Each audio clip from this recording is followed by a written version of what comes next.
Donc, il faut arrêter une bonne fois pour toutes le mythe de la dangerosité de l'hydroxychloroquine, c'est un fantasme.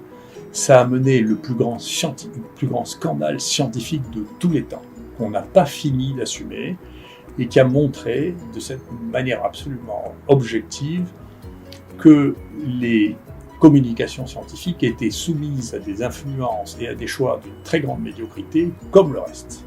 Et récemment encore, je peux vous dire, il y a deux éléments sur lesquels je sais qu'il y a eu des éléments de censure dans le Lancet, qui montraient, de manière statistique, que d'une certaine manière, le tabac protégeait contre le Covid. Peut-être que c'est, bien sûr, je ne peux pas imaginer que le bénéfice du tabac soit supérieur au risque qu'il a, mais de censurer une donnée scientifique d'observation, ça n'est pas le rôle d'un journal scientifique. Chacun reste à sa place, les scientifiques font de la science, les politiques font de la politique, et ils le font à partir de données scientifiques. S'ils n'ont plus de données scientifiques fiables, alors tout ça c'est juste du contrôle, c'est juste du pouvoir d'imposer des manières de vivre qui ne sont plus basées sur la connaissance, mais qui sont basées sur des convictions. Et ça n'a plus rien à voir avec ce que nous faisons. Donc je pense que c'est extrêmement clair que le degré de manipulation des journaux scientifiques de plus haut niveau, et plus ils étaient de haut niveau, plus ils étaient la cible de la manipulation, bien entendu. Si vous publiez dans un journal marginal, les gens se fichent de ce dans quoi vous publiez. Mais quand vous publiez dans les meilleurs journaux du monde, la pression qui est exercée sur eux est absolument considérable. Et c'est une faiblesse. Je vous conseille d'ailleurs de lire, parce que de voir, parce que c'est un très bon film, Vice, qui raconte la vie de Dick Cheney, qui explique ce que moi je sais sur le bioterrorisme, vraiment, ce que j'ai écrit dans mon livre, et la manière dont on manipule les gens et les choses. C'est instructif parce que c'est la même histoire. Ce qui est très intéressant, très intéressant, c'est que depuis début juin, nous avons eu 1000 cas diagnostiqués. Sur ces 1000 cas diagnostiqués, une seule personne est morte, et c'est quelqu'un qui était en fin de vie, pour lequel le Covid a un rôle qui était marginal ou négligeable. C'est-à-dire que là, on est encore en dessous des 0,45 pour 1000, on est là on est à 1 pour 1000 au pire dans la situation actuelle depuis juin. Donc c'est quand même pas la peine d'avoir un drame de cette nature. Et donc d'ailleurs, j'avise mes amis méthodologistes pour pouvoir démontrer que quelque chose est égal ou supérieur au traitement que nous avons mis, pour lequel nous avons une mortalité actuellement de 0,45%, donc 4,5 pour 1000. Il faudrait faire une étude randomisée avec 67 000 personnes 2 fois, 43 000 personnes 2 fois, pour pouvoir démontrer qu'il y a une différence de 1 pour 1000. D'accord ? Donc c'est impossible à réaliser. Donc le traitement de référence, jusqu'à preuve du contraire, c'est ça. Et on ne pourra pas démontrer qu'un traitement est supérieur à celui-là. C'est pas possible. Techniquement, c'est pas possible. Donc l'efficacité thérapeutique de ce traitement est intéressante. Nous venons de finir un travail qui n'est pas encore publié, que l'on a réalisé avec les hôpitaux de jour dans les EHPAD de Marseille, pour lesquels on a commencé à tester les gens massivement durant la plus grande partie du mois d'avril. Et donc 226 résidents d'EHPAD étaient dépistés positifs, dont une partie a été traitée, à peu près la moitié. Et alors, d'une manière intéressante, la mortalité chez les gens qui ont été traités est de 14,4%. Celle chez les gens qui n'ont pas été traités est de 27,8%. Et ce chiffre de 27,8% des gens non traités dans les EHPAD à Marseille est à peu près le même que celui de la mortalité française, qui était au 2 juin de 27,7%, c'est-à-dire 10 000 personnes qui sont mortes dans les EHPAD, la plupart du temps sans traitement. Ce qui veut dire que si on peut extrapoler, si on peut imaginer que le traitement prescrit à Marseille ait donné les mêmes résultats dans tout le pays, ceci aurait fait 5 000 morts de moins. C'est à vérifier, mais en tout cas, je pense que actuellement, le fait d'avoir un moratoire, une réflexion de base sur l'utilisation de ce traitement, en particulier chez les populations à risque, alors qu'on connaît ces inconvénients, que l'on sait qu'il n'y a pas eu d'accident grave, tout ça était un fantasme, de prendre la mesure de ça et de proposer, en particulier s'il y a de nouveaux cas, à l'avenir, un traitement efficace demande vraiment une réflexion que j'espère qu'on mènera. La mortalité telle qu'on la voit maintenant est de même nature que celle des autres coronavirus que nous diagnostiquons jusqu'à présent, sur lequel on a fait quelques milliers de tests, qui est entre 0,8 et 1%, comme dans les infections respiratoires dont on a l'habitude. Donc, ça ne représente pas quelque chose qui est significativement différent, mais pour lequel je pense qu'au moins pour les personnes à risque dans lesquelles il y a une mortalité, il existe une stratégie thérapeutique.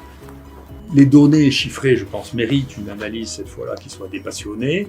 Et si on regarde ce qui s'est passé en France, il y a des zones qui n'ont pas été touchées, dans lesquelles, bien entendu, la mortalité est très faible. Et on peut dire que entre les années 2019 et 2020, il y a toute une série de zones en France dans lesquelles la mortalité n'a absolument pas changé, pas du tout. C'est le cas y compris à Marseille. Dans la région dans laquelle nous vivons, dans la région sud, la mortalité a bougé de manière insignifiante, de 4%.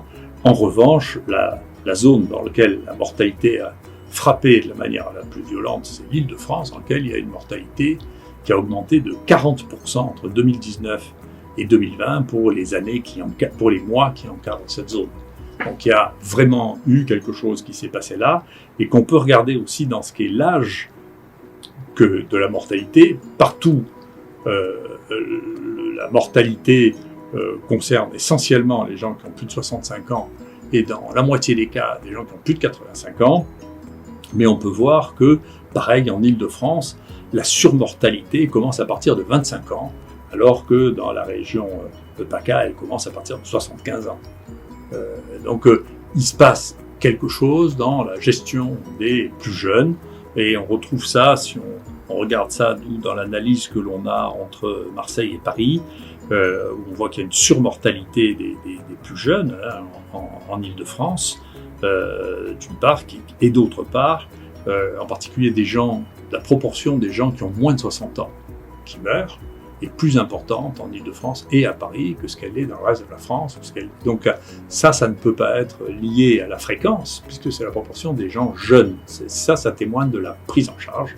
Et donc il y a une réflexion à avoir sur la prise en charge. Peut-être que c'est trop centralisé, ou que c'est trop gros, ou que les situations ont été trop passionnelles et pas suffisamment pragmatiques, mais il s'est passé quelque chose sur lequel il faudra bien faire le point à un moment ou à un autre.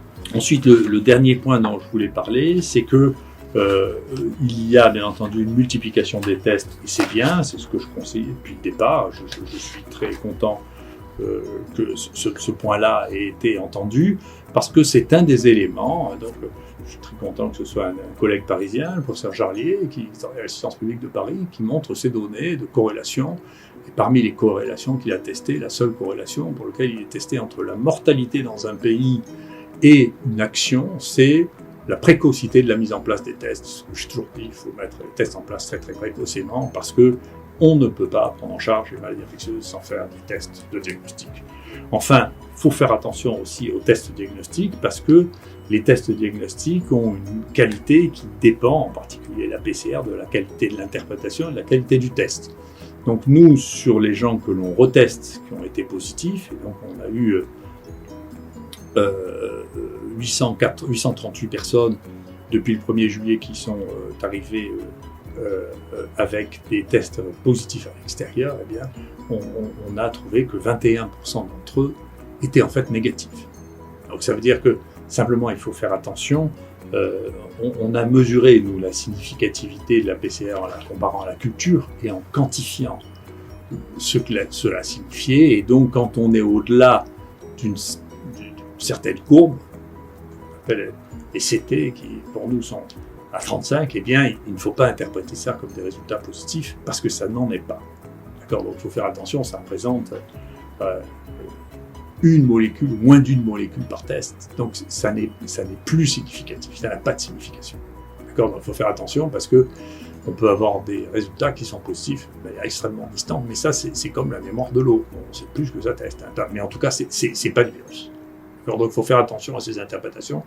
Et il faut faire attention à vérifier les résultats positifs avant de prendre des mesures drastiques. Donc, et encore une fois, pour nous, dans l'ensemble, sans trier entre les différents laboratoires, il y en a 1 sur 5 qui est un faux positif quand même. Donc il faut faire attention à pondérer l'ensemble de ces données. Voilà l'ensemble des points que l'on a actuellement sur la maladie. Donc son évolution est imprévisible, elle prend un aspect endémique, c'est-à-dire qu'il y en a un peu tout le temps. Il est possible que la reprise des activités normales et donc la disparition d'une partie des foyers qui sont le fait que les jeunes vivent leur vie pendant l'été comme ils l'ont toujours fait, et que donc ça crée des circonstances de rapprochement qui entraînent probablement un truc. Je vous recommande sans arrêt de vous passer les mains avec de l'alcool. C'est quand même le meilleur moyen de protection de tout. Et quant au reste, nous verrons bien comment les choses évoluent, mais il faut dédramatiser cette situation, redevenir pragmatique, reprendre les faits tels qu'ils sont, arrêter de passionner les débats en disant qu'on est pour ou contre. C'est pas de la politique qu'on fait là, c'est du soin, c'est pragmatique. On tient compte des données au fur et à mesure qu'on les apprend. Et il ne faut pas avoir honte de changer d'avis si on s'est trompé. On constate qu'au début d'une épidémie, quand les choses s'accélèrent, la mortalité, la transmission, la contagiosité augmente, et puis ensuite elle diminue sans qu'on sache pourquoi. Il y a beaucoup de théories. Est-ce que c'est l'immunité générale de la population? Qu'est-ce que c'est? On n'en sait rien. C'est décrit depuis le 19e siècle. De la même manière qu'on ne peut pas comprendre maintenant ce qui va se passer l'année prochaine, parce que c'est de la divination. On ne savait jamais, personne. Aucune des prévisions qui a été réalisée et qui a excité les gens n'a permis de prévoir ce qui est en train de se passer maintenant. Il faut voir, il faut être armé et prêt à répondre à ça. C'est bien, je pense que le pays est mieux préparé au moins en termes de tests. Il faut que accepte là de donner un grand coup de lessive sur les idées acquises et revenir à la réalité pratique. Il faut apprendre à se méfier de l'emportement idéologique, y compris médicamenteux, pour revenir à des choses très pragmatiques. Voilà, parce que quand même, ceci restera dans l'histoire de la médecine. Je pèse mes mots, on parlera encore dans un siècle de l'histoire qui a fait penser dans le monde que l'hydroxychloroquine pouvait tuer entre 10 et 30% des gens quand elle était prescrite. Personne ne pourra croire qu'il s'est passé une crise de cette nature-là, tellement elle est folle. Donc, qu'est-ce qui a rendu tellement les gens fous à ce moment-là, qu'ils ont été pris à croire qu'une molécule qui a 70 ans, qui a été prescrite à 1 ou 2 milliards de personnes, brutalement était devenue un produit incroyablement toxique. C'est quelque chose qui témoigne d'un profond problème, aussi bien de la manipulation des esprits, de l'ignorance, de l'incompétence, qui restera et qui laissera une trace dans tout le siècle à venir.